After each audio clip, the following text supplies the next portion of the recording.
Okay, this is my presentation. Hello, or good morning, good afternoon to anyone who might be listening, but to you specifically, mother, this one is for you. Maybe you'll want to pass this information to people you might think will find it relevant or something. Okay, now I begin. The issue at hand here is hair, and my insistence on keeping my hair, on keeping my hair. I've explained in the past my motivations for doing so. Um, so this is gonna be a comprehensive uh, summary or an extended overview of uh, of all my reasons. So currently, this is what I look like, and your argument is, or your issue with this is, it looks untidy. Um, looks untidy. Let me find other pictures. Okay, so a bit blurred. Oh, and also my facial hair as well. So not just the hair on my head, my facial hair as well. Uh, I'm looking for pictures here. This is what I look like. Uh, the hair might be ugly, maybe, I don't know. Well, to you, it's ugly. Okay. All right. So presumably, this is maybe what you'd want me to look like. Let me see. Uh, Black men hairstyles.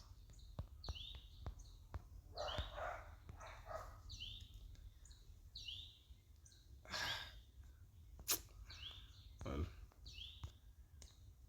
we have a few images here. Presumably, maybe this is what you'd want me to look like. Maybe this guy over here, or this guy. Trimmed edges over.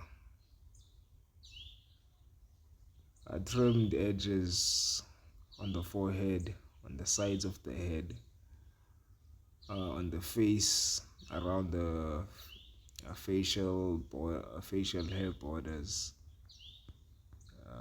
Maybe this guy, same thing. This guy over here, same thing.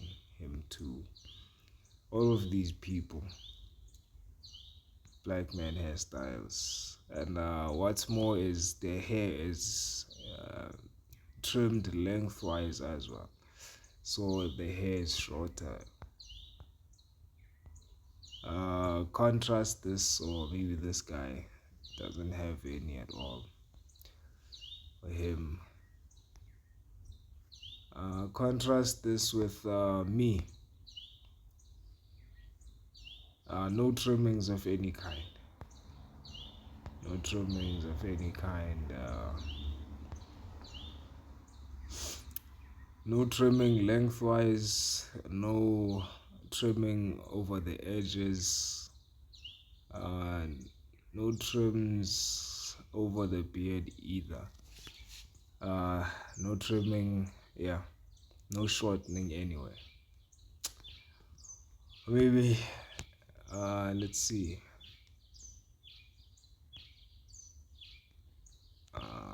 Bald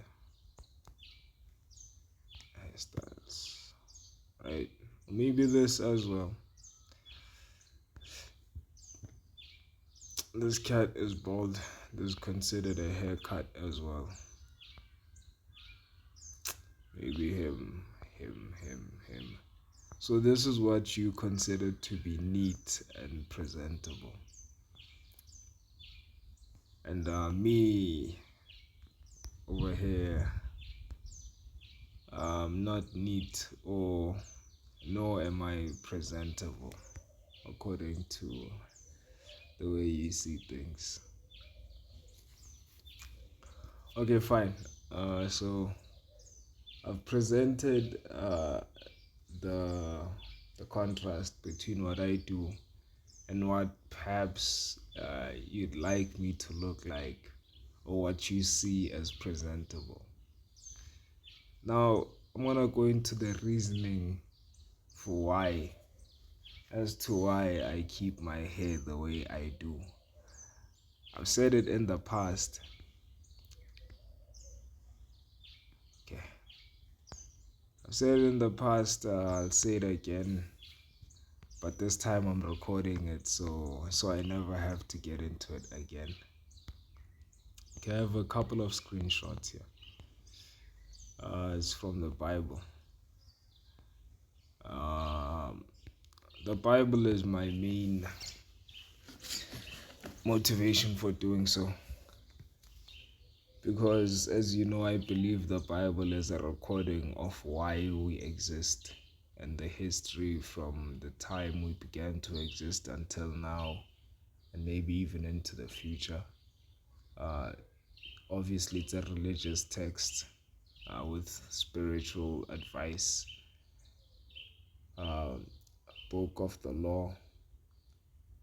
So, as you very well know, I consider the Bible to be the truth, the ultimate truth in life. Right? So I follow the Bible in all its regards, as a book of the law, as a book of history, as a spiritual instruction text. So let me see here. I went, the version of the Bible here is the Septuagint, or the Septuagint, which is the Greek translation of the Hebrew, or the English translation of the Greek translation of the Hebrew manuscripts. So it's called the Septuagint, and it preceded the King James version of the Bible. But in this presentation, I might also refer to passages in the King James version of the Bible.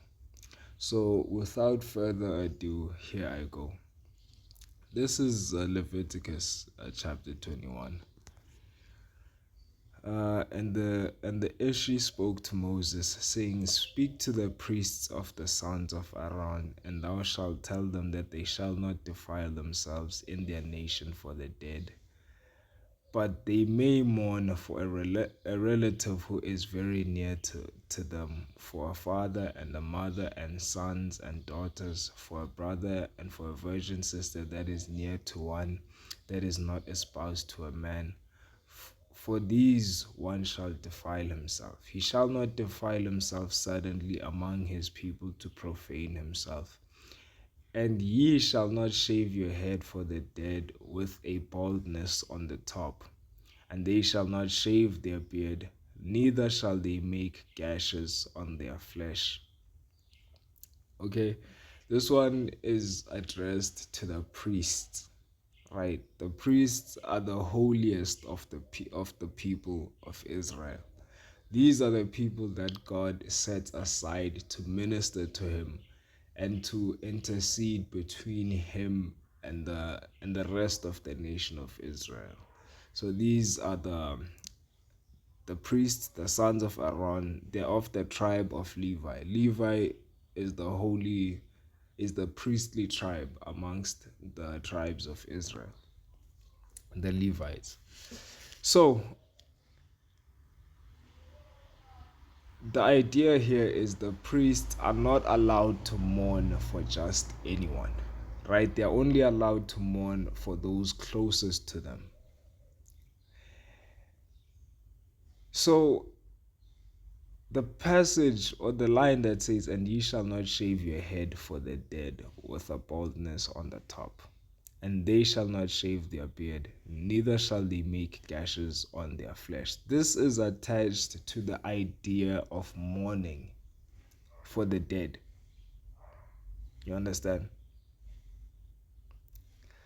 So the whole idea, right, behind going bald is to mourn.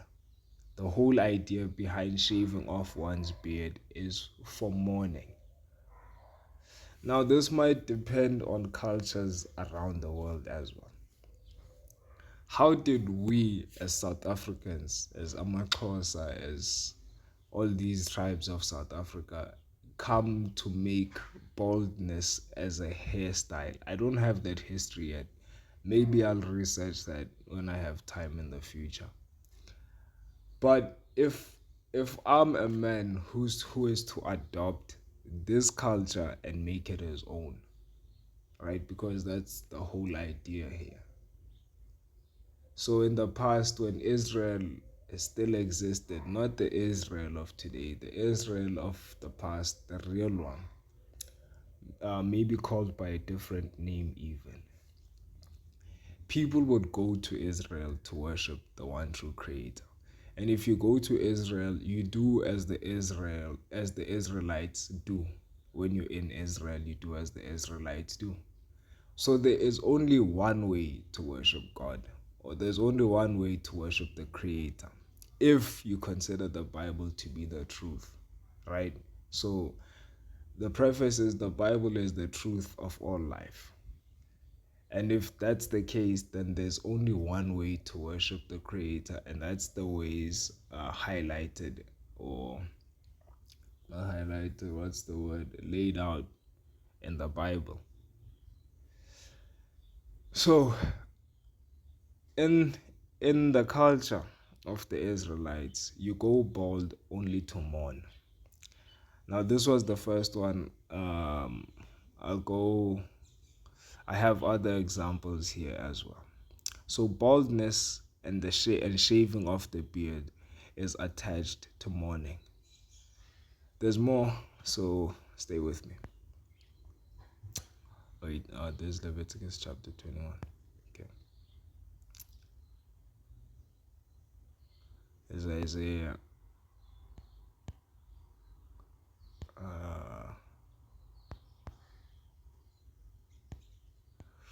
Unborn.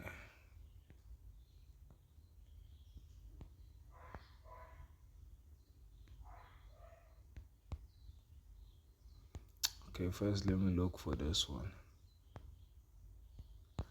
Okay, well, okay, let me just continue here. I'll come back to this, to the other one I'm looking for. So then we come to this line in the book of Isaiah chapter 3, and I'll start on verse 24. And there shall be instead of a sweet smell dust, and instead of a girdle thou shalt gird thyself with a rope, and instead of a golden ornament for the head thou shalt have baldness on account of thy works, and instead of a tunic with a scarlet ground thou shalt gird thyself with sackcloth. Again, sackcloth is worn when one is lamenting or mourning, and that's attached to baldness,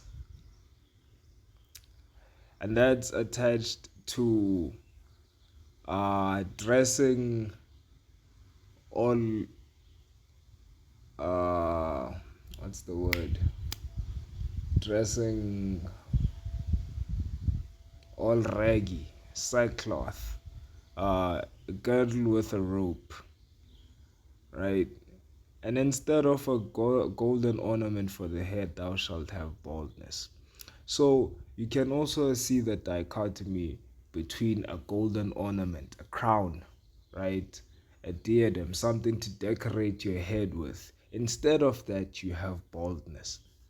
So baldness is the opposite of a decoration of the head. To be bald is to be in a state of distress,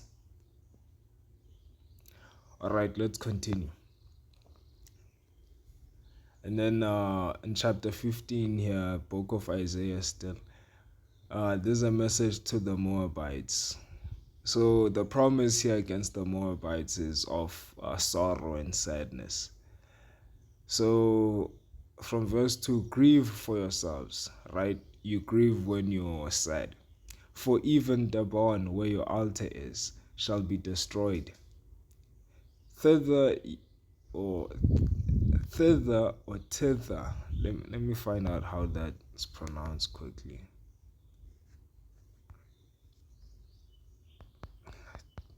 Thither.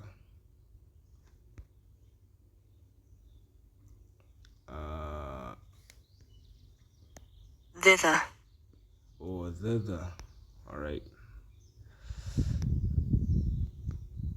Okay, let's go back.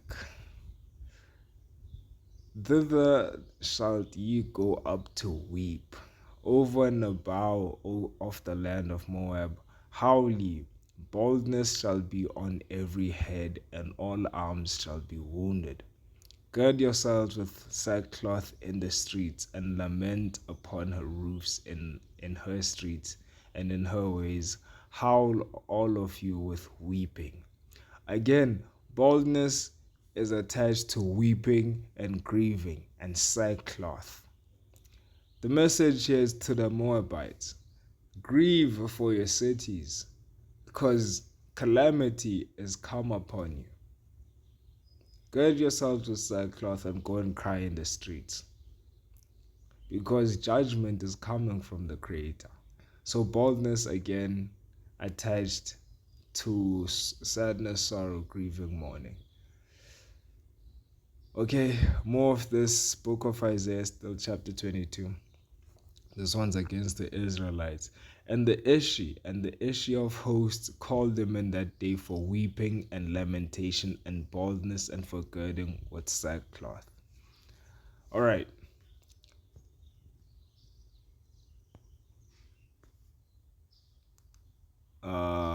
Book of Amos.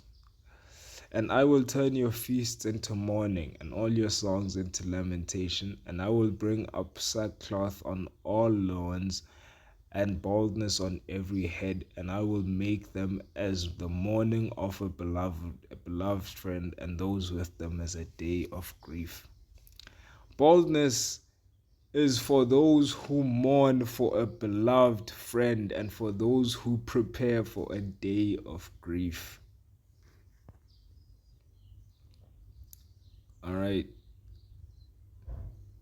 Shave thine hair and make thyself bald for thy delicate children.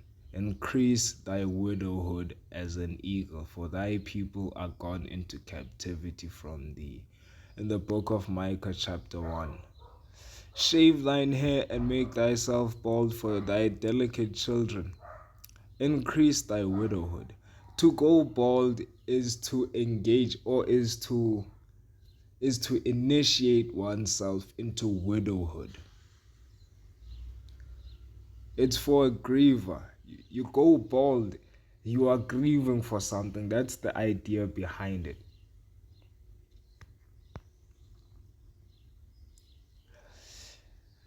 All right, this one is in the book of Numbers.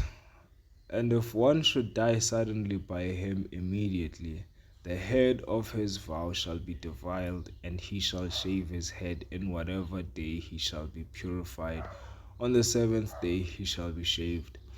Okay, this is for a special class of people who take a special vow. If you check there, chapter 6, verse 2, speak to the children of Israel, and thou shalt say to them, whatsoever man or woman shall specially vow a vow to separate oneself with purity to the Ishi, he shall purely abstain from wine and strong drink, and he shall drink no vinegar of wine or vinegar of strong drink, and whatever is made of the grape he shall not drink.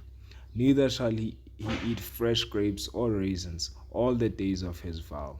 He shall eat no one of all the things that come from the vine, wine from the grapestones to the husk, all the days of his separation. A razor shall not come upon his head until the days be fulfilled which he vowed to the Ishi. He shall be holy, cherishing the long hair of the head all the days of his vow to the Ishi. He shall not come nigh to any dead body, to his father or his mother, or to his brother or his sister. He shall not defile himself for them when they have died, because the vow of the Aloha is upon him on his head. All the days of his vow he shall be holy to the Ishi. And if anyone should die suddenly by him, immediately the head of his vow shall be defiled, and he shall shave his head. In whatever day he shall be purified, on the seventh day he shall be shaved. Okay, the idea here is when you want to swear a special vow to the Creator, right? There's certain rules in place. This is not for priests or anything. This is just for those who want to sanctify themselves to the Creator, especially. Again, this is for the ancient Israelites. But the point here for I'm trying to display, or I'm trying to highlight, is the fact that when the Creator takes or when the Creator set out the rules for those who wanted to sanctify themselves to him, to vow a vow of purity unto him, one of the instructions was to never shave the head or the beard. So the hair of the head and the face is special to the Creator, very special to the Creator. And another scripture here, I forgot to highlight it. Maybe I didn't find it, but there's a scripture that talks about how you shall not defile the image of the Creator, that is your face. When we do these things, when men shave and trim and do all these things, and women might put makeup, might do other things, this is to defile the image. This is to defile the image. This is why most of these nations are promised calamity. They are promised a lot of evil from the Creator. It's in the book of Isaiah. All of these ancient civilizations, Babylon, Egypt, Israel, Syria, Moab, Edom, all of them, all of the major players of the time, they're all promised judgment, because one of the things is we defile, or in fact they, and now by extension us, the societies of today, we defile the image that is upon our faces, the image, the holy image of the Creator. Okay, next, and I'll have more on that later. Okay, this is for when the Israelites conquered the land of Canaan. And if when thou goest out to war against thine enemies, the Ishi thy Aloha should deliver them into thine hands. Okay, this is after that's done. It is just for general conquest against, or general war against the enemies of Israel. And thou shouldest take their spoil, and shouldest see among the spoil a woman beautiful in countenance, and should desire her, and take her to thyself for a wife, and shouldest bring her within thine house. Then shalt thou shave her head, and pare her nails, and shall take away her garments of captivity from her. And she shall abide in thine house, and shall bewail her father and mother the days of a month. And afterwards thou shalt go into her and dwell with her, and she shall be thy wife. Okay, again, if this means that if any of the soldiers during whatever attack or whatever defense or whatever war might have been going on. If any of the soldiers sees a woman and he likes her, he takes this woman to be a wife. First, because the woman is of a conquered nation, she is to mourn, she is to grieve for her family, or for her former nation, right? Or for her homeland. She is first to grieve. And how is she to grieve? They shave her head, pare her nails, right? Sackcloth. Again, baldness, shaving off the head, baldness is for mourning.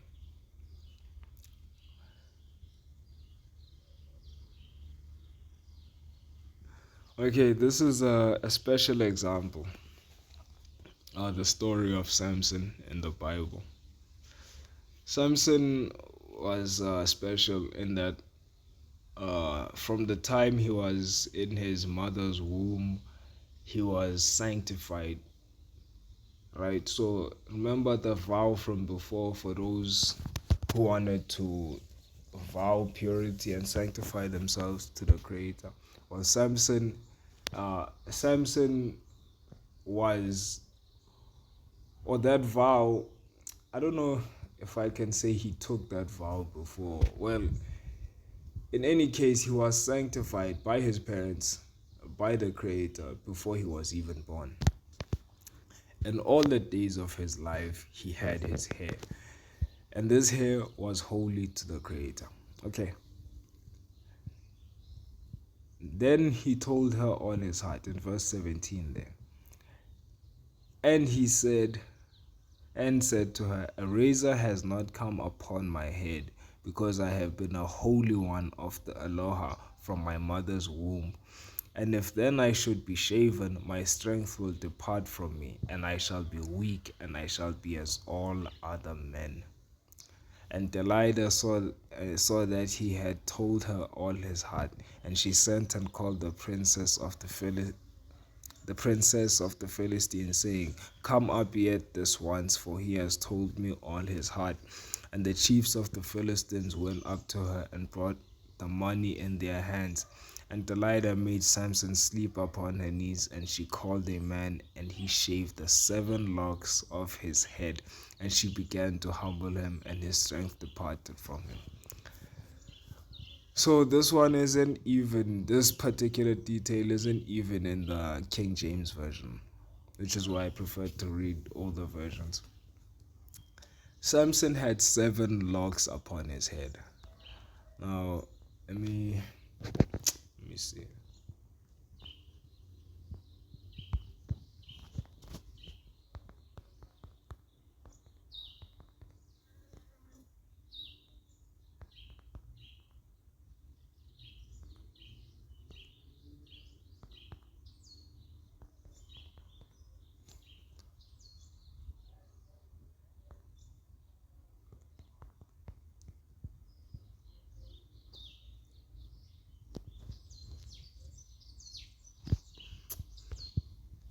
I don't know if I'll find this. Oh yes, you've seen these types of locks somewhere. This guy has a few locks, maybe 15 or so. This guy has even less. This guy only has a few locks.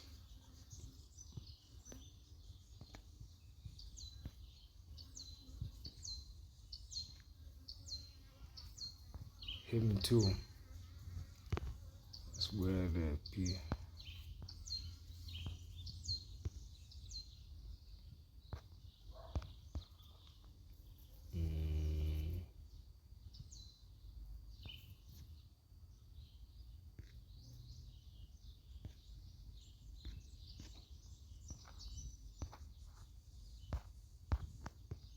Go back.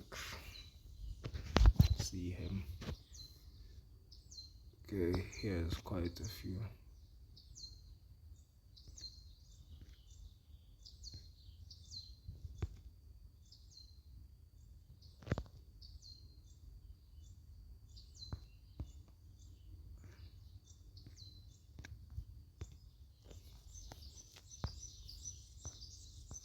I don't know what that type of lock is called.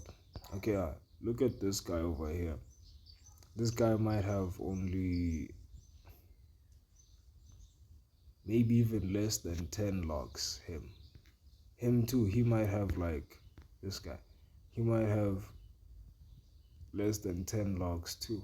Or is it the same guy? Yeah, maybe it's the same person.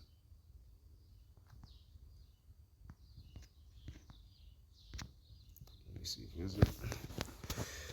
So the point I'm trying to make here is Samson might have looked something like this. According to the description we get, he might have looked something like this. 7 locks only. And the point here might be is that black people especially,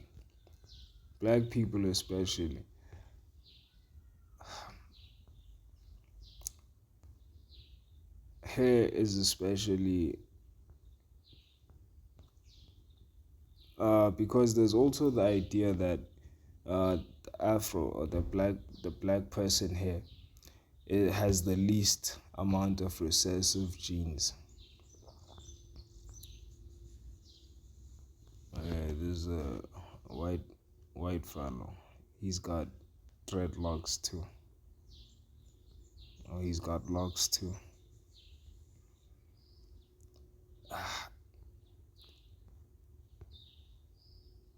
Okay.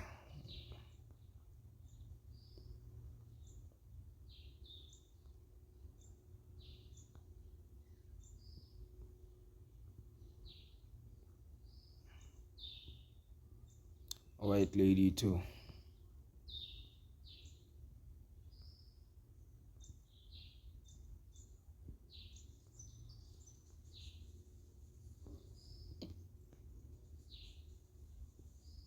This guy has a few locks too. Maybe it's not less than 15 for sure here as well. As a lomchita zimbalo. Yeah, this guy. This guy will have a few locks too. So yeah, the point is this is what Samson would have looked like. This is what the creator would have considered to be holy to him.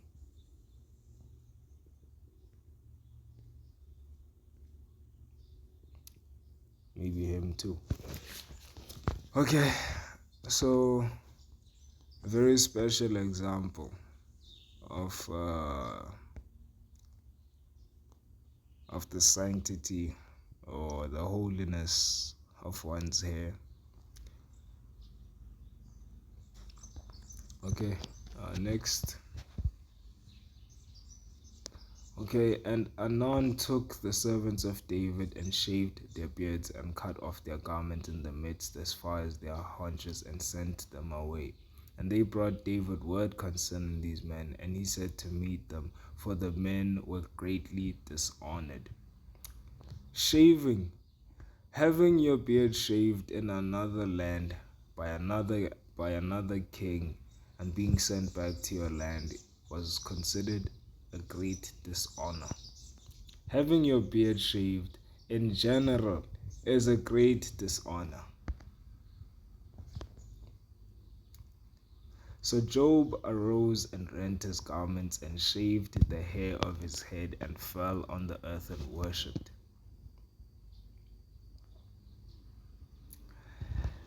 And said, I myself came forth naked from my mother's womb, and naked shall I return thither. The ish he gave, the ish he has taken away, as it seemed good to the ish, so has it come to pass. Blessed be the name of the ish. In all these events that befell him, Job sinned not at all before the ish, and did not impute folly to the Aloha. So Job had just lost a lot of his property. His children died. A lot of his children died, lost a lot of his property. For out of nowhere. And his response was to rend his garments. To rend his garments is to tear them, and shaved the hair of his head and to worship. So you do this when you're lamenting.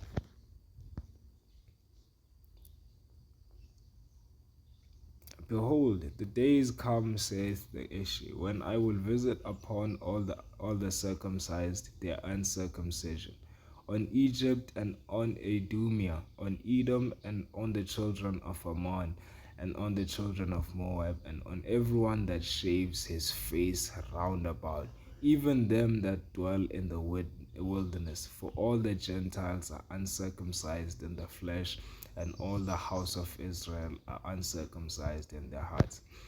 The idea here is, the idea in the Bible is that to be circumcised is to be clean, and to be uncircumcised is to be unclean. Now there's a circumcision of the heart, a spiritual circumcision, right? So you have to cast away your uncleanness and act righteously. This is a circumcision of the heart, to be prudent, to be wise, and to act righteously. This is to be circumcised in a metaphorical sense. So Israel circumcised their men physically, right? The physical circumcision. But they were uncircumcised in their hearts. Contrast this with the Gentiles. The Gentiles were uncircumcised in the flesh and in the heart. Metaphorically, they were uncircumcised both ways. And for this, both of these kinds of peoples, of these nations, or these types of nations, were to receive judgment. I will visit upon all the circumcised, the uncircumcision. These are the Israelites, right?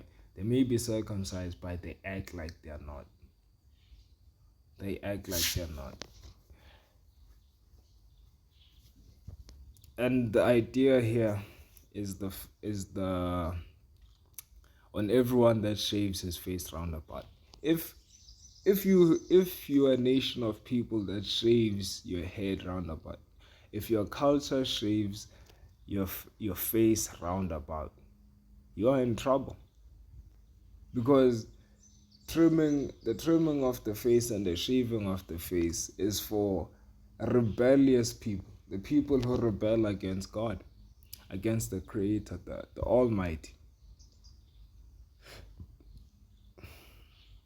And so we are one such people. Look around you, or look around us. Everyone is clean shaven. Everyone is trimmed.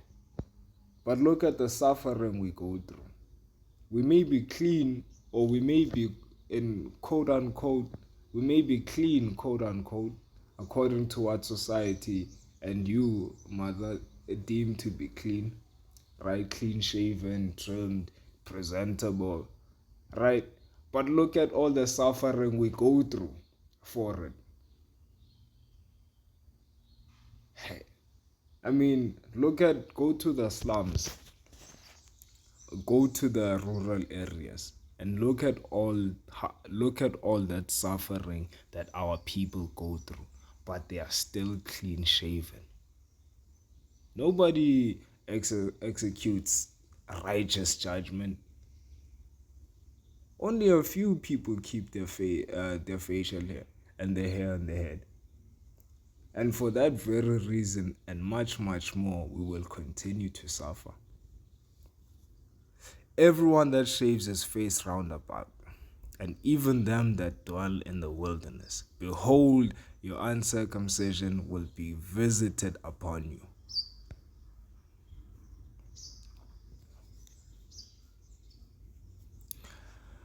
Okay. Thus saith the issue, enter not into their mourning feast, and go not to lament and mourn not for them, for I have removed my peace from this people. They shall not bewail them, nor make cuttings for them, and they shall not shave themselves for them. You shave to mourn for someone again. And I will destroy Moab, saith the Ishi, as he comes up to the altar and burns incense to his gods. Therefore the heart of Moab shall be sound as pipes. My heart shall sound as a pipe for the shorn of men. For as much as what every man has gained has perished from him. They shall all have their heads shaved in every place, and every beard shall be shaved, and all hands shall beat the breast, and all loins shall be sackcloth. Again, lamentation, mourning, grieving.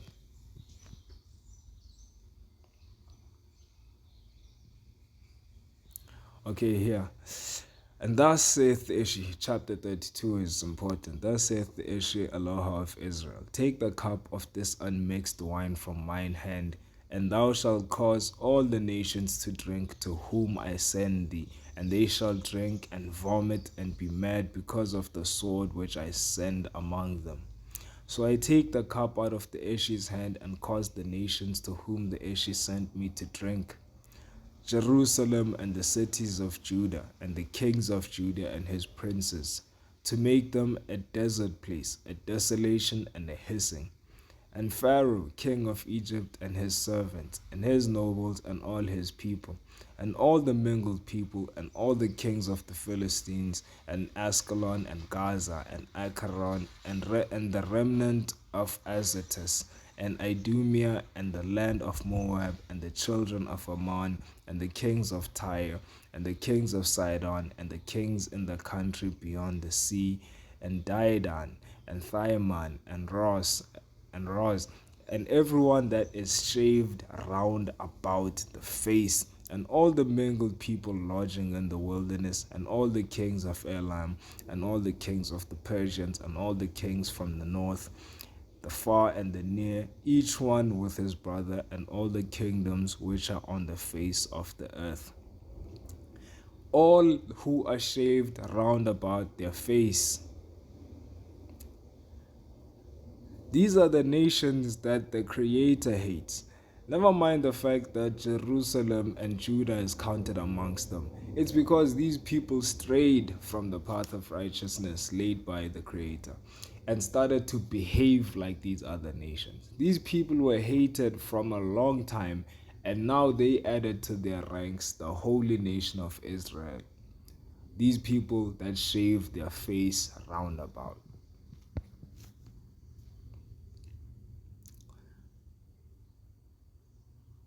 Okay, priests in their temples having their clothes rent and their heads and beards shaven and nothing upon their heads. Right, lamentation.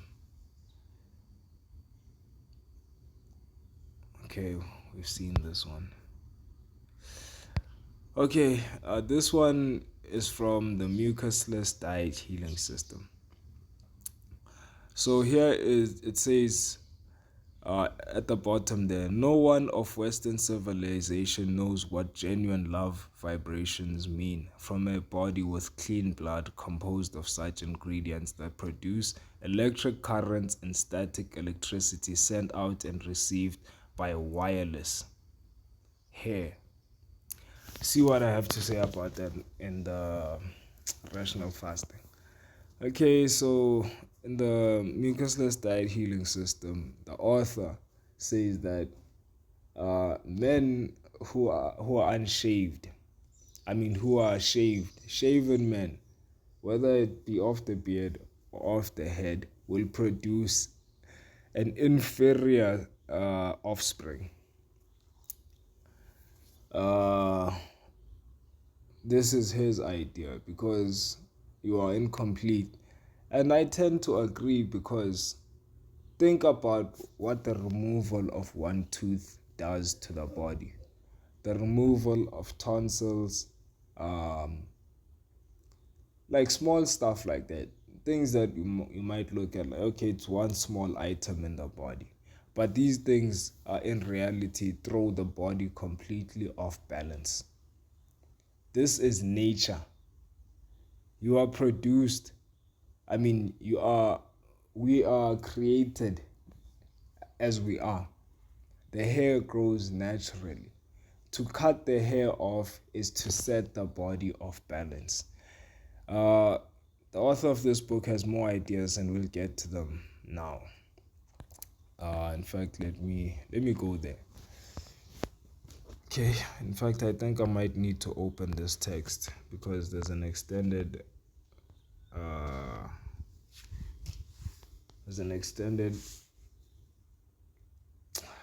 don't know, chapter. Well, not an extended chapter. There's a whole chapter on it.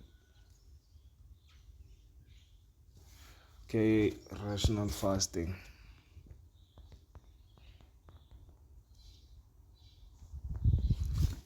Let's go.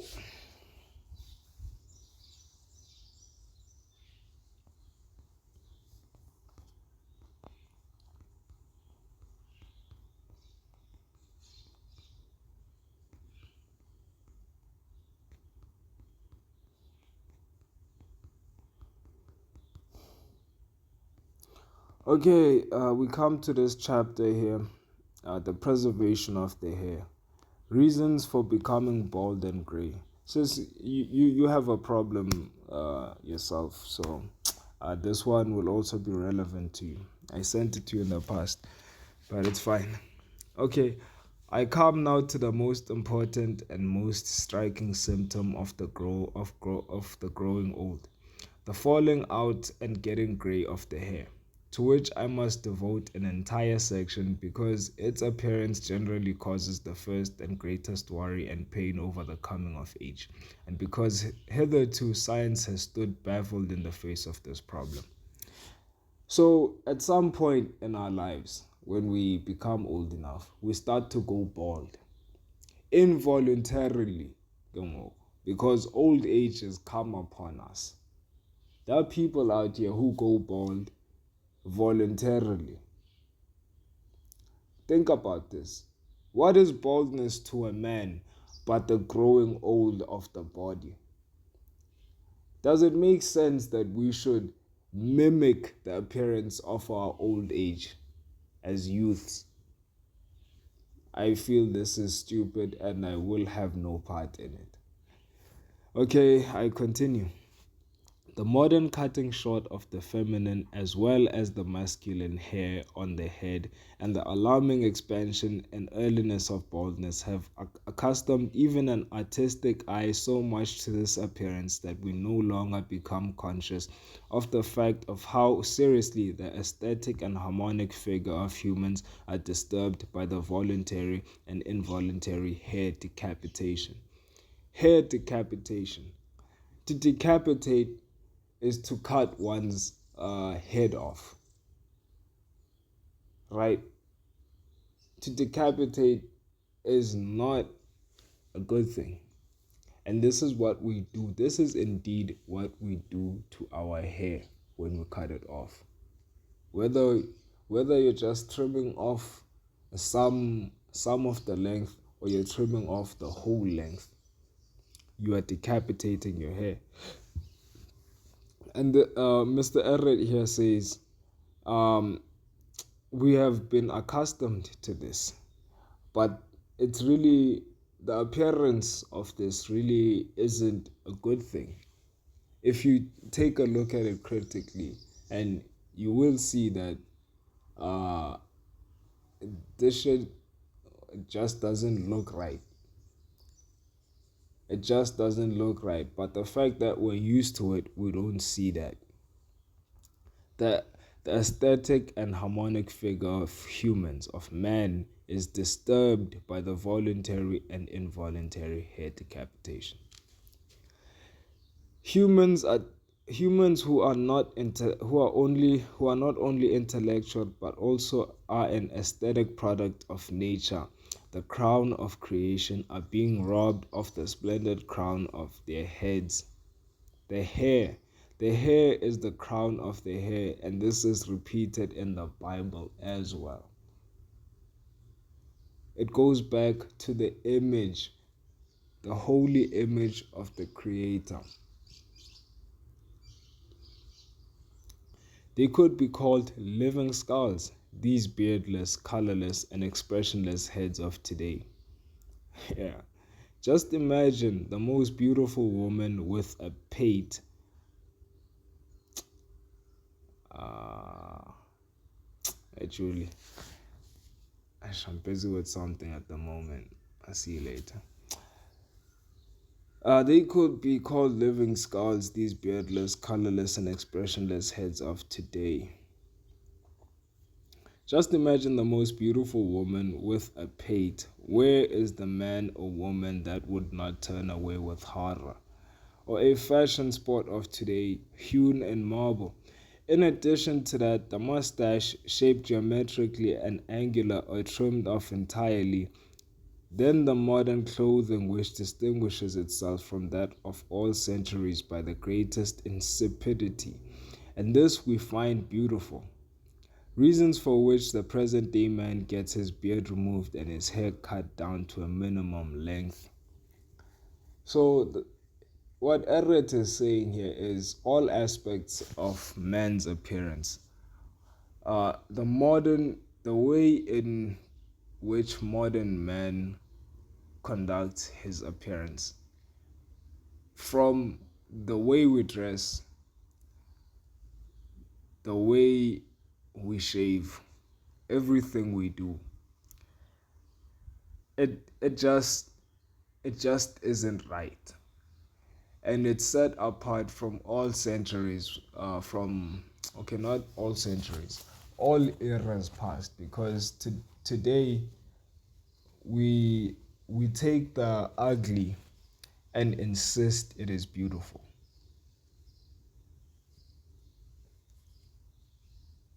Okay, then I continue.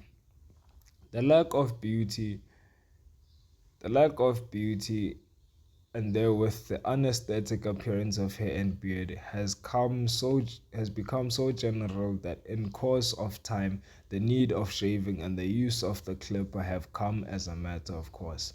It's talking about salons here. In our time of equalization and all leveling, it is preferred and rightfully so to cut off these older and, so to speak, revelation organs of inner humans instead of furnishing by ugly, disheveled, uneven, and hereditary morbid hair a living proof for the descendants theory. Therewith, we can understand the maltreatment of hair. Why do we maltreat our hair? Because we are sick, and the hair is uh, the antenna broadcasting that to the world. It's the TV screen showing everybody just how sick you are on the inside. This is the idea. Uh, the hair is an organ of revelation, like the tongue, like the teeth, like the eyes, like the armpits, right? When you are sick, you stink. When you are sick, your hair will stink. And this is why we have hair products the like. Now this goes into the mucusless diet healing system. Okay, the thought has practically given rise that the getting ugly of one organ or of the entire organism means its inner morbidness. Nature reveals internal physiological disturbances of an organism through disharmony of shape and color. Disharmony of the shape and the color of the hair. This is why a black person's hair might be brown over its uppermost edges, right, and darker as you go further down into the skull. The seriously ill and dead organisms are its extremes. Doubters of my point of view and bad nature observers may here be reminded of the law of exception from the rule, and as regards humans, of the fact that neither hygienically nor aesthetically have we any imagination left of the ideal beauty and health of humans living under perfectly natural conditions. We don't know what the beauty of man really is anymore, because the conditions under which we live are all compromised. If the pleasure in the beautiful is a sentence in the favorable sense, Then the displeasure felt by an aesthetic eye in looking upon the disharmony of shape and color must include, to a certain degree, the recognition of the pathologic. Let us return to our subject.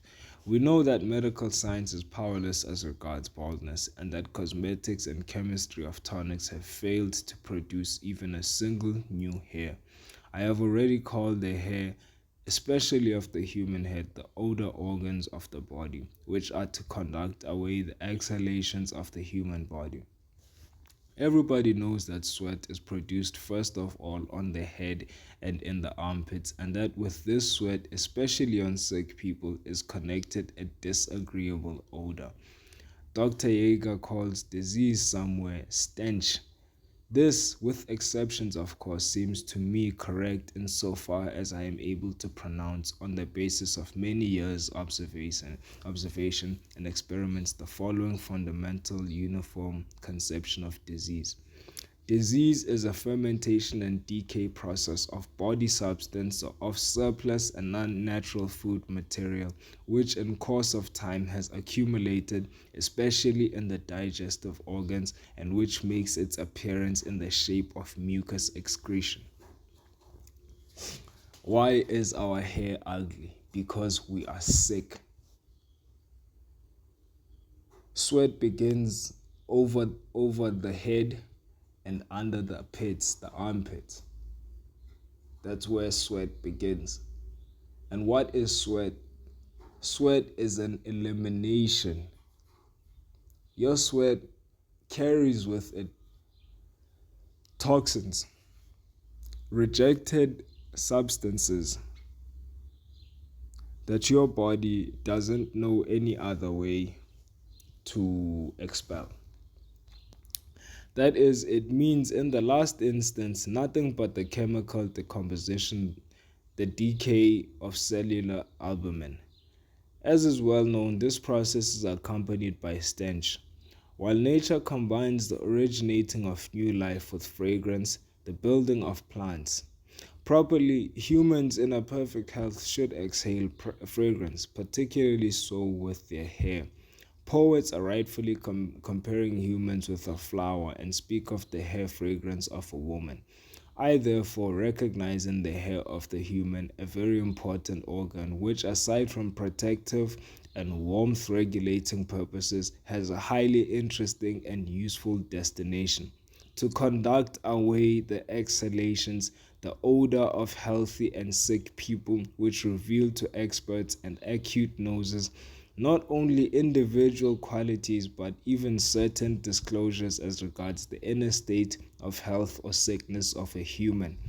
If the doctors have not by far recognized digestive disturbances with the microscopes and test glasses, there have yet been certain quacks who have been able to state by simple hair diagnosis the stench producing inner process of decay, the disease. Why there are numberless people today still youthful and radiating health with a breath like that of a sewer, and who are wondering why their hair is falling out? I have now arrived at the vital spot of my researches and observations. First, one more word about the getting gray of the hair. It has been found that in hair that has become gray, the contents of air is increasing, and I am also of the opinion that this air consists probably of stinking gases, or at least is mixed with such. I recommend to a chemist with a strong scent to discover here the sulfurous acid, then the disappearance of the color of the hair will also have been explained, as it is a well-known fact that sulfur dioxide bleaches organic substances. It now seems to me certain, not only theoretically but also on the basis of my interesting experiments on my own body, that the principal cause of baldness can only be an internal one.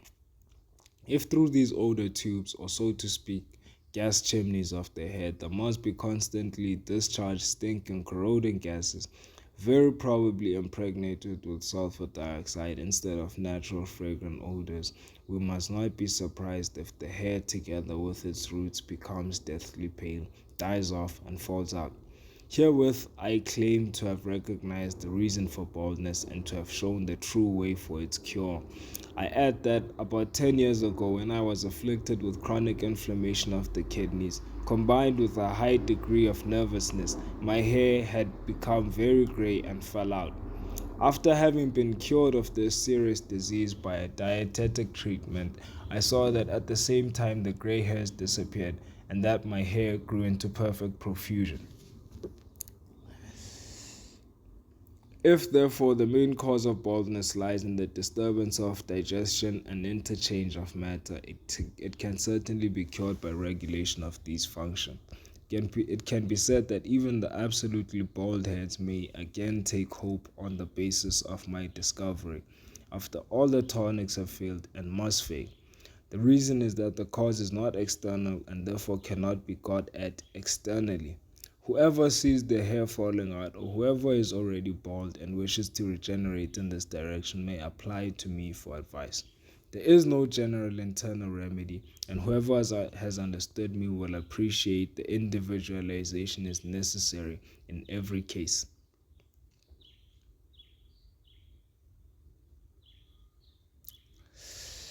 Okay, I think I'm done here.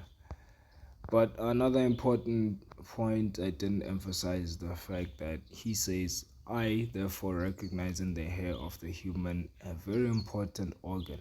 The hair is an important organ, which aside from protective and warmth regulating purposes, has a highly interesting and useful destination to conduct away the exhalations, the odor of healthy and sick people, which reveals to experts and acute noses not only individual qualities, but even certain disclosures as regards the inner state of health or sickness of a human. The hair is not just there for looks, it has a purpose. Okay, we're done here. Then, we're still.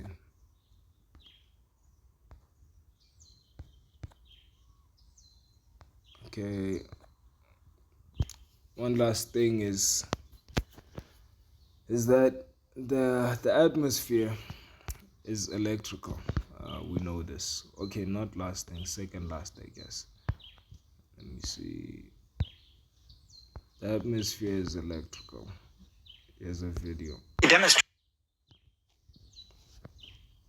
generating power using atmospheric electricity, and the sky is positive. Go up in the air. Explanation is adapted from Nobel Prize winning physicist Richard Feynman's lecture on physics, a section called Electricity in the Atmosphere. For every meter you go up in the air, the voltage increases by around 100 volts, or we could say around 100 volts per yard. We can draw these voltage increases using what are called equipotential lines. Notice that the ground is negative and the sky is positive with respect to each other. According to Feynman, this extends upward to 50 kilometers, or 31 miles, where the air is very conductive. This is the case in fair weather. In stormy weather, like a thunderstorm, things are quite different, and I won't talk about that here.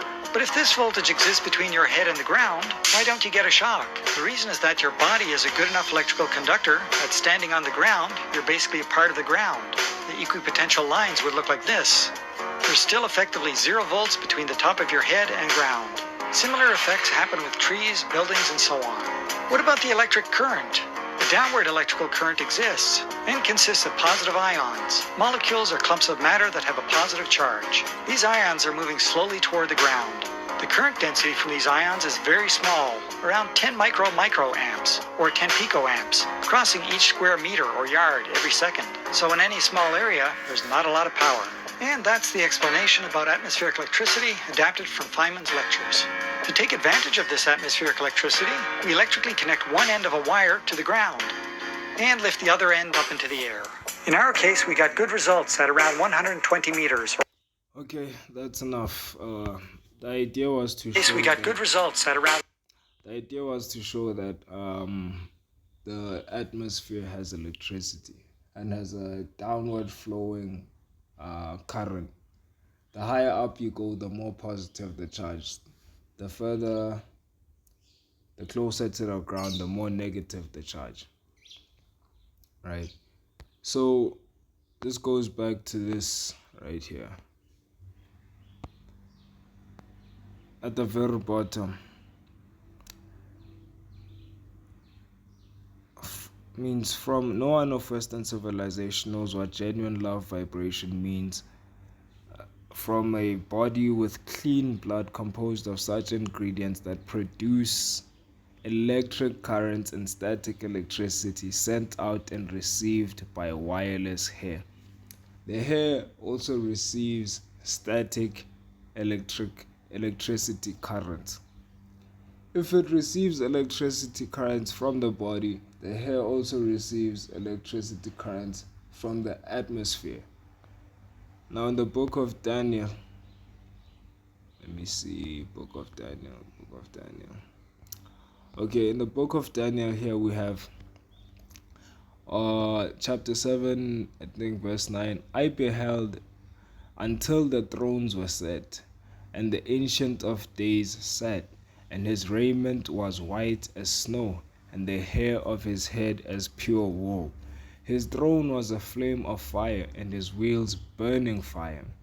A stream of fire rushed forth from him. Thousands ministered to him, and 10,000 of myriads attended upon him. The judgment sat, and the books were opened. What we're interested in here is a stream of fire rushed forth before him. Another physicist, Dr. Robert Bennett, made me aware of this in in a lecture he had. He was talking about what powers the motion of everything in the atmosphere. The stars, the moon and the sun, the winds, everything. And fire has been used to describe energy. There's 4 states of matter, right? Solid, which can be earth. Solid, which can be earth. Or there's 4 elements in nature. Solid, earth, which can be solid. Water, which is liquid. Air, which is gas. And lightning. What was the 4th one? I think lightning, which I forget the 4th one, but there's a 5th one. Which is the 4th one is fire, which is energy. So this is what I was going to. A stream of fire. If we replace fire with energy there, since fire represents energy, a stream of energy rushed forth before him and powered everything in existence. The stars don't just move. There's a power source for them. The Bible also highlights this. So in one of the last scriptures, this is written about the book of Enoch. Right? So where am I going with this? There's an ether. If the earth is still, I think we might be in agreement about that. The earth is still. There's an ether. Everything moves. Everything in the sky that looks like it's moving is actually moving. How do these things move? The ether. How does the ether move? The stream of fire from the throne of the Creator. Your hair is a wireless antenna as well, receiving these energy, this energy that comes from the Creator. What are dreams? Dreams is the energy of the Creator coming upon man, revealing to him things they might not be aware of consciously. The hair is important. It cannot be shaved. It must not be shaved.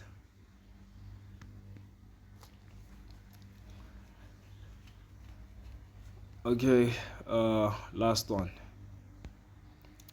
And this is for black women. I'm not gonna say black women everywhere, but the black women suffering from this. Okay, here I'm gonna quote from the King James Version and not from the Septuagint. I can quote from the Septuagint. They speak essentially the same thing. Moreover, the Ishi saith, because the daughters of Zion are haughty, and walk with outstretched forth necks and wanton eyes, walking and mincing as they go, and making a tinkling with their feet. Therefore the Ishi will smite with the scab the crown of the head of the daughters of Zion, and the Ishi will discover their secret parts. A scab on the crown of the head. This is punishment. When you have a scab on your head, you have punishment. And who has this scab on their head? Look no further than traction alopecia.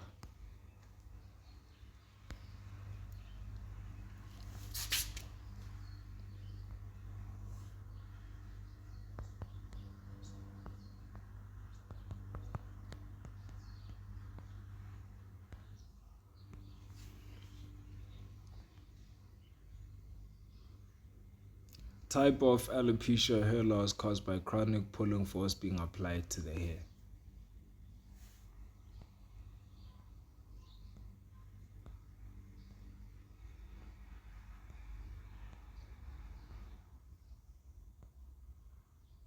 Nanti, traction alopecia.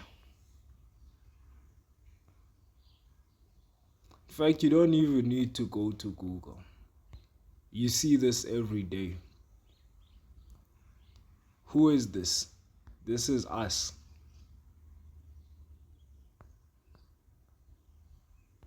This, a scab on the crown of their head. You guys have it. We have it.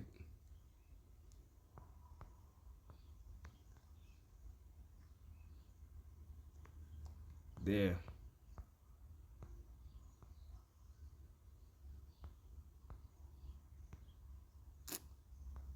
There. This is punishment. It's a curse. Well, this one comes from Alex Will on YouTube. So, Mr. Will, very good work as always.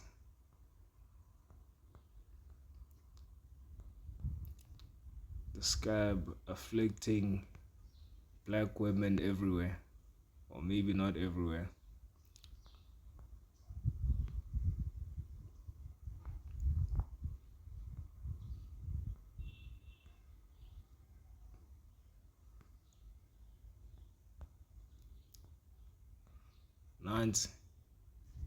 Nance, here, right here.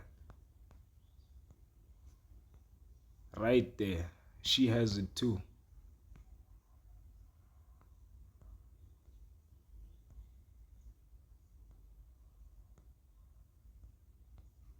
There.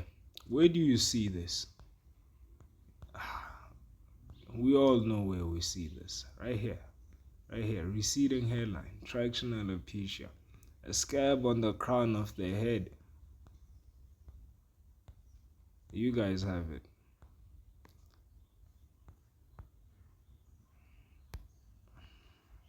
Okay, and that's enough. I don't know what more to say. The hair is very important.